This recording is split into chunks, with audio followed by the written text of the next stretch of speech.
If I stop uploading here, you can find me via my website in the description below. Chapter 1. 1469 Bloodflame Mountain. You're looking for me? Senior. A hint of surprise flashed through Han Li's eyes. That's right. I am indeed here to see you. Have you forgotten my voice transmission from a year ago? Dishue's voice was just as sharp and metallic as ever. Of course not. What can I do for you, Senior? Han Li was feeling a little uneasy, but he naturally wasn't going to feign ignorance in this situation. You heard him right. Fair Mu Han Brat agreed to help me voluntarily, so you can't refuse anymore. Dishue chuckled. I never refused in the first place, but as I'm sure you're well aware, our top priority now is for fellow Taoist Han to master his divine Devilbane lightning as soon as possible. As such, there's no way that I can loan him to you for 3 months. I can only give you 1 month at most. Otherwise, you're going to be hindering his progress too much. Mu Qing replied calmly as she took a sip of her tea. 1 month is nowhere near enough to finish what I'm doing. The puppets I'm refining are also extremely important and can't be delayed. How about this? Hand him over to me for 2 months. That should just barely suffice. Dishue conceded. I can give him to you for 1.5 months at most, no more than that. Mu Qing countered in a cold voice. Diji paused momentarily before nodding as he said, all right, 1.5 months it is. However, I'll have to borrow your teleportation formation then. That won't be an issue. I'll teleport both of you straight to the Bloodflame Mountain, but you have to bring him back to me in person. Mu Qing's voice eased slightly upon hearing this. Ha ha ha ha. I can certainly do that. Come with me, Han Brat. Dishue chortled with glee as he rose to his feet. More than half a day later, black light flashed from a teleportation formation on an obscure stone platform in front of a black mountain on the 5th level of the Earth Abyss. 2 humanoid figures appeared on the teleportation formation, and they were naturally none other than Han Li and Dishue. As soon as Han Li recovered from his rush of dizziness, he surveyed his surroundings to find that there was another, crimson-robed figure standing next to the teleportation formation. As soon as he caught sight of Han Li, the crimson-robed figure cackled, "You're finally here, fellow Taoist Han. My 4 purple blood puppets require an injection of power from your divine Devilbane lightning. Only then will they be able to serve a substantial purpose when we get to the infernal river." Purple blood puppets. Han Li's heart immediately jolted upon hearing this. Heh. I'll tell you about the specific details when we get there. The crimson-robed figure was acting in a very polite manner, presumably because he required Han Li's services. Han Li naturally wasn't going to state any objections, and thus, he flew toward the black mountain behind the 2 crimson-robed figures. This mountain was around 40,000 to 50,000 feet tall, and the 2 crimson-robed figures were leading Han Li toward a point halfway up the mountain. In the end, they arrived on a nondescript cliff over 1,000 feet up the mountain.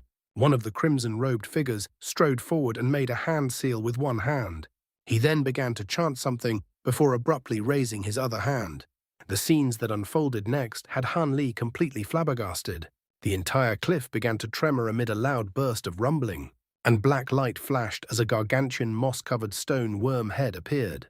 The worm head abruptly opened its massive eyes to reveal a pair of crimson eyeballs. It swept a cold gaze across Han Li and the 2 crimson-robed figures, then opened its mouth to reveal a passageway that was shimmering with white light. "Come in," one of the crimson-robed said emotionlessly before making his way into the passageway with his identical companion. Han Li recomposed himself and carefully examined the worm head, through narrowed eyes for a moment before entering the passageway. The passageway inside was remarkably spacious, at around 40 to 50 feet tall, and all of the walls were paved with angular black stones. There were thumb-sized phosphorescent beads embedded into the walls at regular intervals, illuminating the path that led deep into the heart of the mountain. The 2 crimson-robed figures walked side by side and remained completely silent from the moment they entered the passageway. After traversing through the passageway and descending over 1,000 feet underground, they arrived at a series of 7 or 8 completely identical entrances placed next to one another on a large plot of empty land. This was a rather surprising sight to Han Li. However, neither of the 2 crimson-robed beings stopped for even a single instant as they casually made their way into one of the passageways. The entire mountain seemed to have been hollowed out, and there were countless passageways interconnected with one another, making this place resemble a massive diabolical maze. Through these passageways, one could occasionally catch glimpses of puppets of different shapes and sizes, all of which were wielding different types of massive blades patrolling through their respective areas. Some of these puppets were constructed from metal and shimmering with golden light. Some were of a murky grey color, having been constructed from rocks and stones, and there were also some agile puppets carved out of a spirit wood.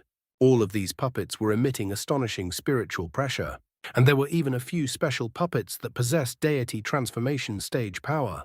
Han Li was quite astonished by what he saw. He could tell that Dai Xue's proficiency in the art of puppetry was most definitely superior to that of the monarch of Soul Divergence. Of course, that wasn't to say that Di Xue possessed far superior aptitude than the monarch of Soul Divergence in the art of puppetry. Not only did Dai Xue possess a body integration stage cultivation base, there was a vast variety of materials and resources to be found in the spirit realm that couldn't be sourced in the human world, so it would simply be unfair to compare the two. After traversing through this maze-like structure with the two crimson-robed figures for a while, Han Li finally emerged into a cavernous space with a scorching crimson lake down below. This was a natural underground lava lake. There was a crimson palace floating on the surface of the lake, and even though it wasn't an extremely large palace, it was still over 10,000 feet in size. The entire palace emanated an overwhelming aura of blood and gore, but its construction was absolutely exquisite. There was a massive crimson crystal that was several feet in size attached to the top of the palace, and it was emitting a vibrant crimson light. Han Li couldn't help but falter slightly upon seeing this.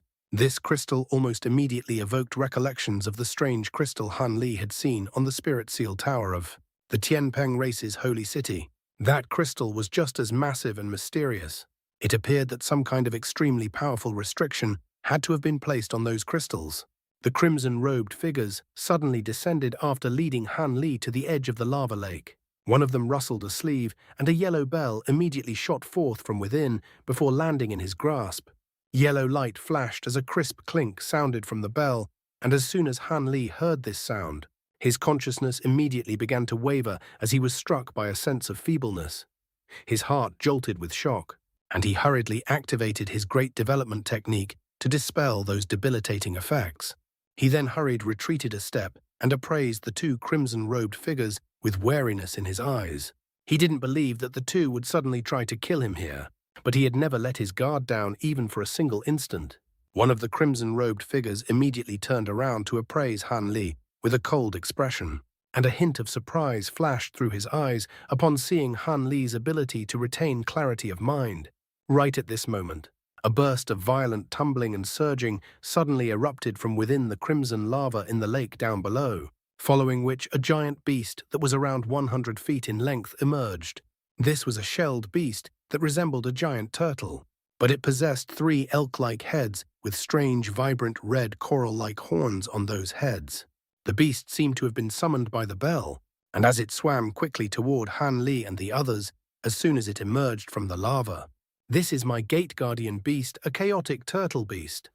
This beast possesses a fire spirit body from birth, and can unleash 3 different types of spirit flames.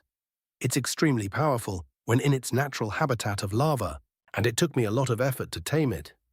If we want to enter my Bloodflame Palace, we'll have to get around this beast first."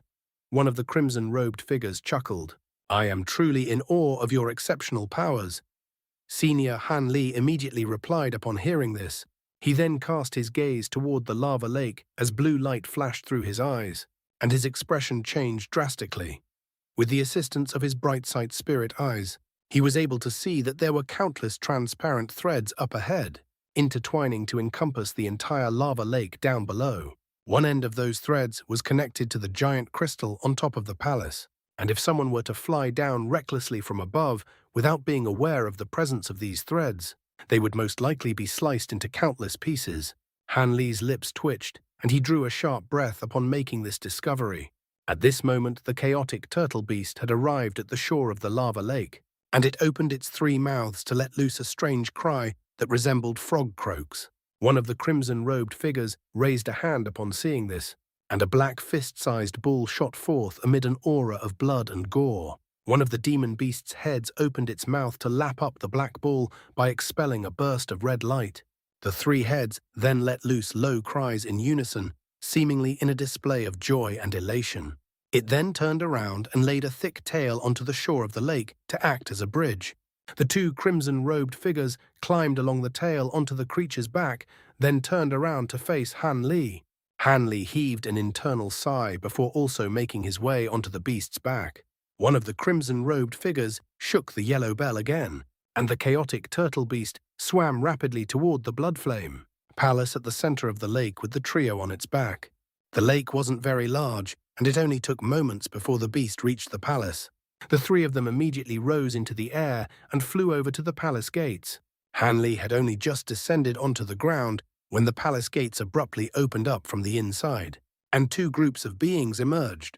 One group was clad in red armor while wielding fiery halberds, and all of their bodies were covered in scorching flames. The other group consisted of unarmed black shadows that were enshrouded in clouds of grey mist. Han Li swept his spiritual sense toward them to find that these two groups of beings seemed to possess signs of life, so they didn't appear to be puppets. The two groups of strange beings strode forward at once before, extending respectful bows toward the two crimson-robed figures. "Open the Yinflame Palace. I'm going to give fellow Taoist Han a warm welcome," one of the crimson-robed figures commanded. The two groups of beings immediately sprang into action upon hearing this.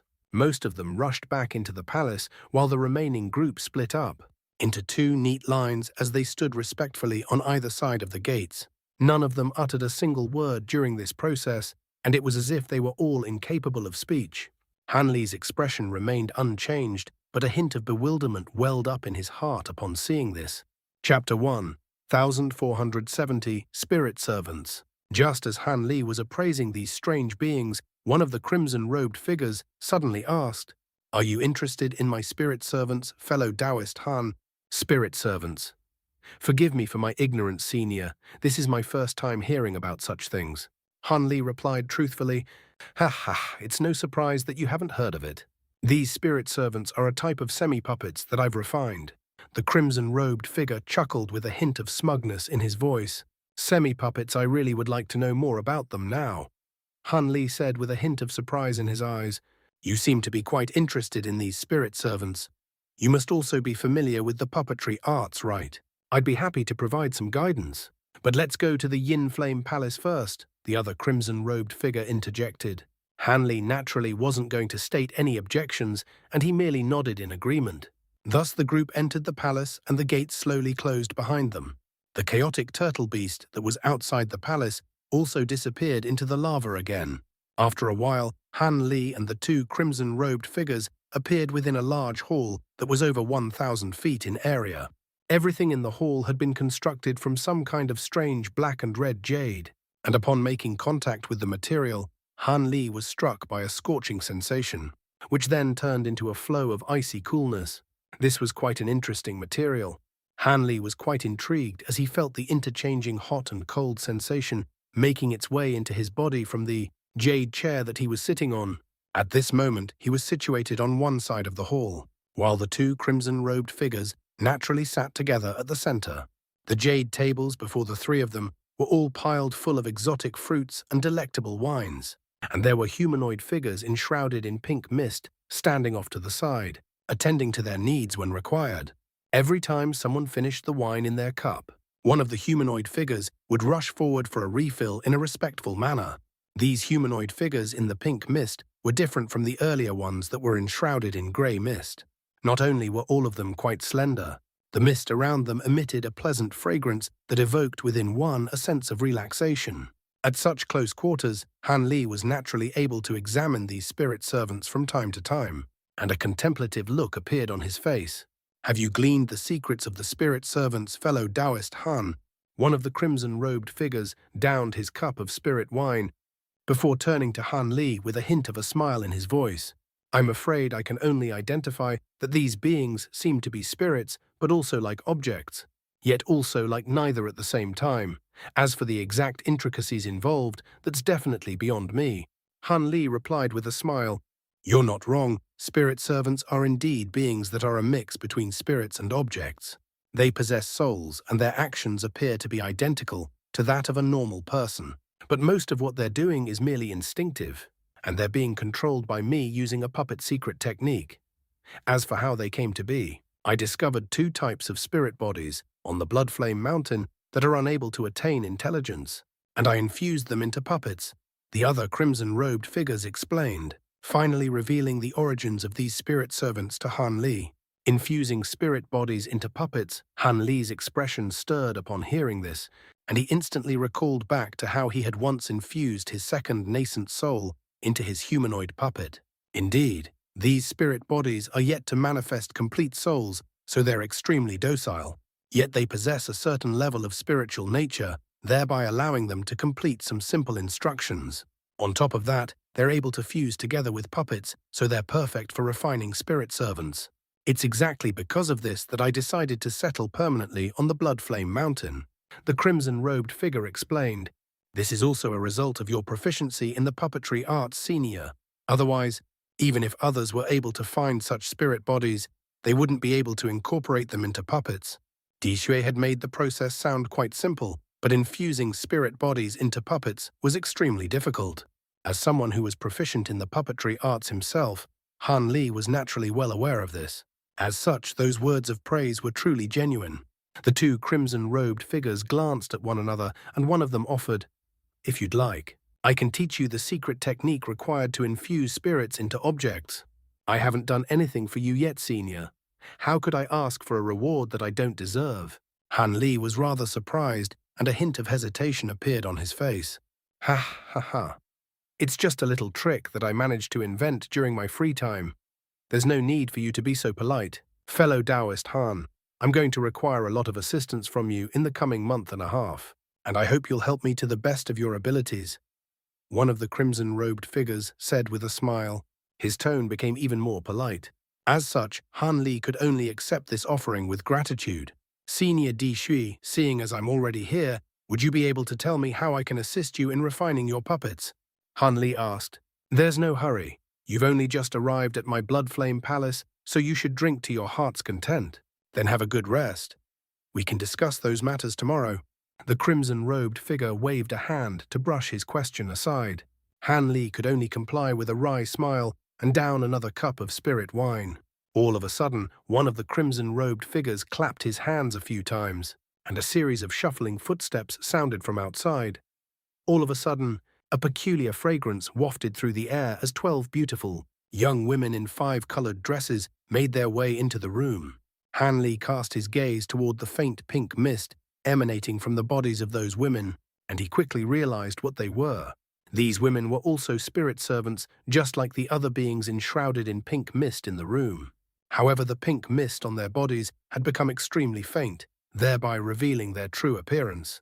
Han Li didn't know what materials their bodies had been refined from, but judging from their appearance and complexion, they appeared to be identical to normal flying spirit race women, and they even had a pair of azure wings on each of their backs. A flash of blue light appeared in Han Li's eyes, yet he was unable to glean any illusionary techniques concealing the bodies of these women. So this was indeed their true appearance. Han Li was quite astonished that these puppets were able to resemble actual living beings so closely. Back when he was in the human world, his late nascent soul stage humanoid puppet was able to fool others into thinking that it was a living, being partly due to the fact that its skin had been made from a precious material known as soft spirit jade, which closely resembled human skin. On top of that, very few cultivators in the human world were able to use their spiritual sense to assess the true nature of a late nascent soul stage puppet, so it was able to regularly confuse his enemies, making them unable to tell whether it was a true human or not. However, the bodies of these spirit servants had clearly not been constructed from soft spirit jade. Even when he forced his spiritual sense out of his body to examine these women, his spiritual sense was somehow kept out. Thus, Han Li fell into deep thought as he looked at these women. If he had to find a difference between these women and normal human beings, then he could only say that the light in their eyes was a little dull, seemingly indicating a slight lack of spiritual nature compared to a normal person. Just as Han Li was looking on in wonder and bewilderment, a few young men that were also enshrouded in faint grey mist appeared on either side of the hall. All of them had fine and delicate facial features, and they sat down onto the ground with their legs, holding a series of strange musical instruments in their hands. Moments later, delightful music began to play in the hall, and the beautiful women put on a mesmerizing dance. Their five-colored dresses fluttered through the air as they danced gracefully around the hall, sending the peculiar fragrance they were emitting spreading to all directions. Han Li sat still in his chair, seemingly have been completely entranced by these gorgeous dancing figures as he remained silent with his eyes narrowed. The two crimson-robed figures glanced at Han Li out of the corners of their eyes, and both of them then looked at one another after witnessing Han Li's seemingly intoxicated state. After a while, the music stopped, and the 12 women also stood motionlessly on the spot. What do you think of these spirit servant dancers, fellow Taoist Han? Even though they're not spirit servant guardians, all of them are proficient in hundreds of types of rare dances, and it took me quite a bit of effort to refine them. One of the crimson-robed figures suddenly said with a smile, "They are indeed quite extraordinary. At the very least, I can't tell them apart from real living beings." Han Li praised in response. "Ha, seeing as you like them, I'll give you these 12 spirit servant dancers and 24 spirit servant musicians as a gift," the crimson-robed figure said with a smile. The other crimson-robed figure then raised a hand before Han Li's surprised eyes and flicked his fingers in quick succession toward the dancers and musicians. Plumes of crimson threads shot forth from his palm, instantly puncturing all of the spirit servants. After the crimson threads were withdrawn, all of the spirit servants fell to the ground completely motionless, as if they had truly become inanimate objects. At this moment, the crimson-robed figure made a grabbing motion with his other hand. All of these spirit servants instantly shrank down to wooden puppets that were only around an inch in size each, then flew onto Han Li's table and arranged themselves in a line. I've withdrawn the seals within the bodies of these spirit servants. You'll only have to refine them again with the secret technique that I'm going to give you, and you'll be able to control them. The crimson-robed figure chuckled. "I can't accept this gift, Senior. I've done nothing to deserve it." A peculiar look appeared on Han Li's face as he looked at the line of wooden puppets on his table. "Haha, they're just a few little toys, so feel free to accept them. Unless, are you unwilling to accept them because you think they're not a worthy present?" The crimson-robed figure's expression darkened slightly. Han Li's expression changed slightly upon hearing this, and a wry smile appeared on his face as he cupped his fist in a salute. "In that case, I'll have to accept your kindness, Senior." Thus he swept a sleeve over the table, and azure light flashed, following which all of the spirit servant wooden puppets disappeared. "Haha, you should have accepted them from the start. Here's the spirit infusion secret technique I was referring to earlier. You can take it and have a good look at it tonight. It'll be beneficial to my puppet refinement later on if you could master this secret technique." The crimson-robed figure chuckled with a content nod before raising his hand to send a black bamboo tube flying toward Han Li. "Thank you, Senior." Seeing as these two were essentially forcing these presents on him, Han Li made no further efforts to turn them down as he made a grabbing motion to catch the object in his grasp. Chapter 1. 1471 Purple Blood Puppet. After Han Li put away the bamboo tube, eccentric Di Jue enthusiastically chatted with Han Li for over an hour in the Yin Flame Palace before the banquet was over. Afterwards, with the guidance of the servant behind him, he was led to a quiet side chamber. Han Li closed the door to the side chamber and immediately took out a set of formation flags with a flip of his hand.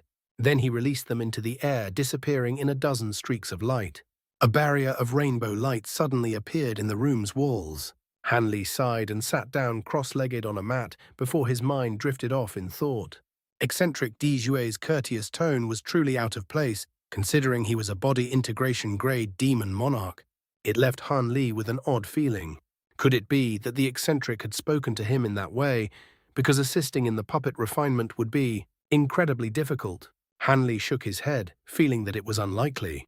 Even if Di Jue didn't do that, Han Li wouldn't have dared to hold back.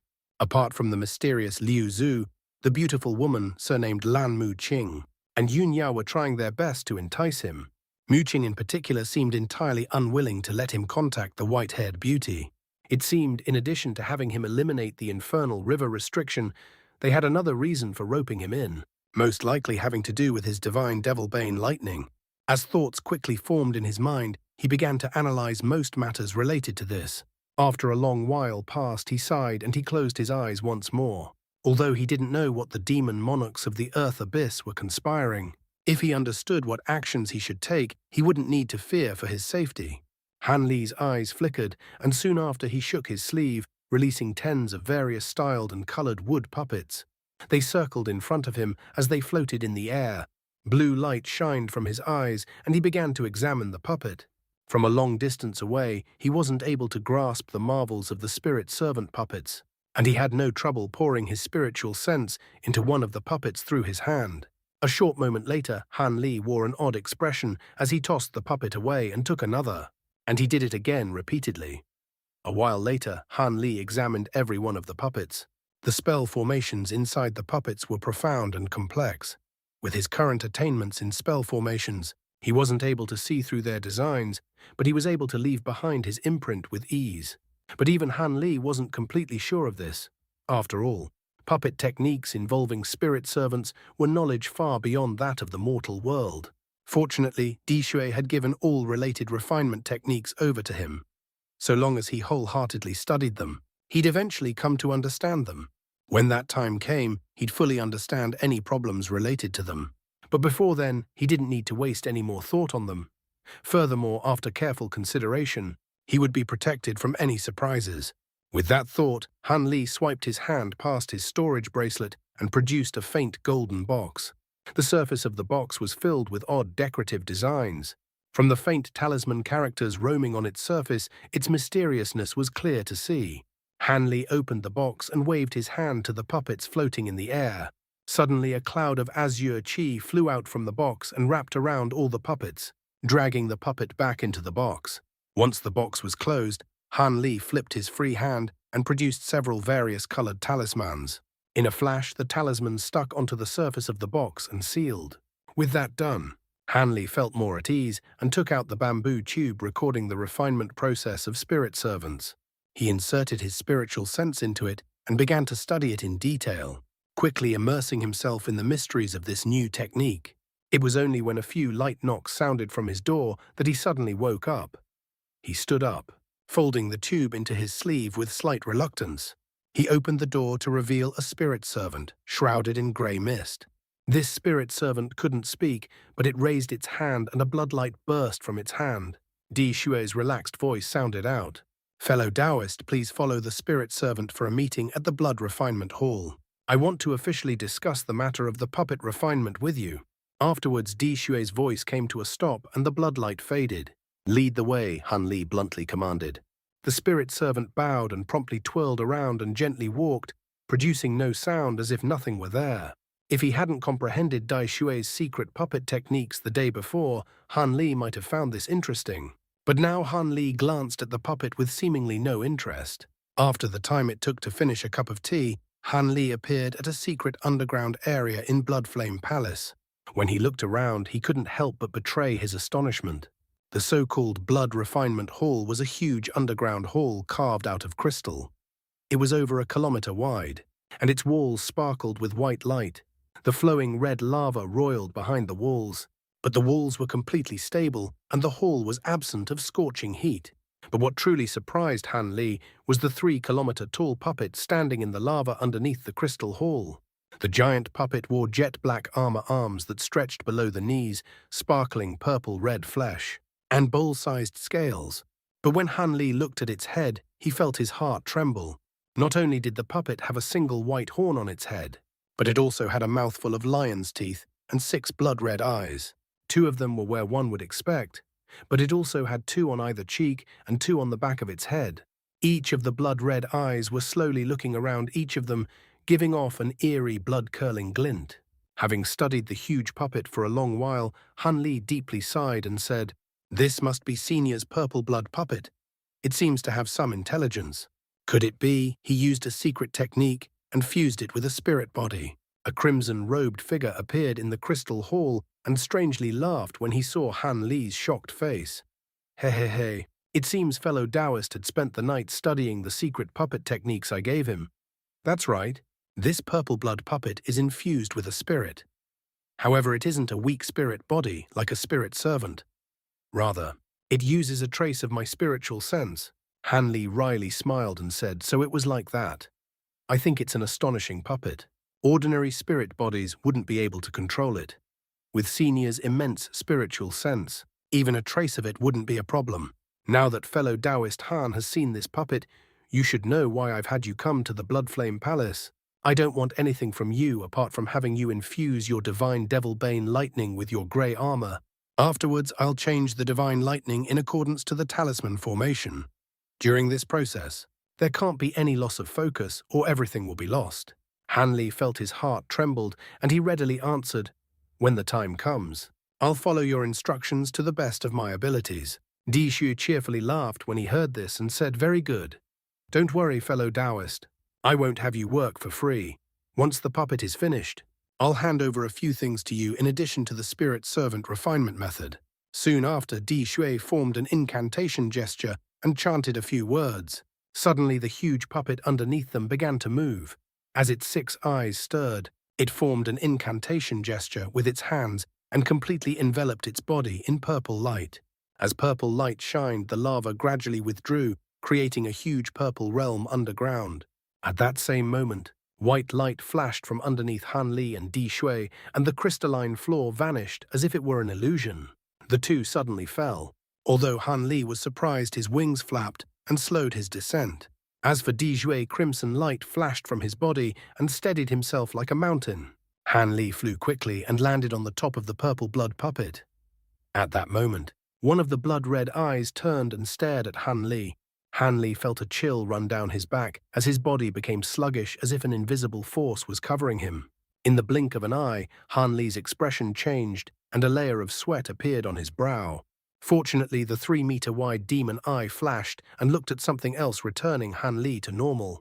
Han Li deeply sighed and wiped away the sweat on his heat. From this experience, he came to view Di Shui's puppet with greater importance. The might of this purple blood puppet might even be a fraction greater than that of the old eccentric himself. Why else would a mere look force such pressure onto him? In that moment, he was nearly forced to use his law-destruction eyes out of helplessness to resist that fearsome gaze. But with the support of the great development technique, he had forced himself to endure it. From this, it can be seen that not only was the puppet extremely powerful, but even the power of its spiritual sense was profound. Dumbstruck, Han Li didn't dare to linger near the top of the puppet's head and quickly descended. Soon Han Li arrived in front of the puppet's chest, where Di Shui was waiting. Han Li swept his gaze past the black armor and felt stunned. He revealed a trace of doubt. When he arrived near the armor, he saw that its surface was as shiny as a mirror and that a talisman formation appeared to be absent. Could it be that the eccentric? Han Li muttered apprehensively, "Fellow Taoist Han, because I need to conform with the divine Devilbane lightning, I will explain a simple explanation about the talisman formation I want to place on the armor. After this is all done, I will seal the talisman formation's power and the lightning together. If anything goes wrong, I'll tell you at the time."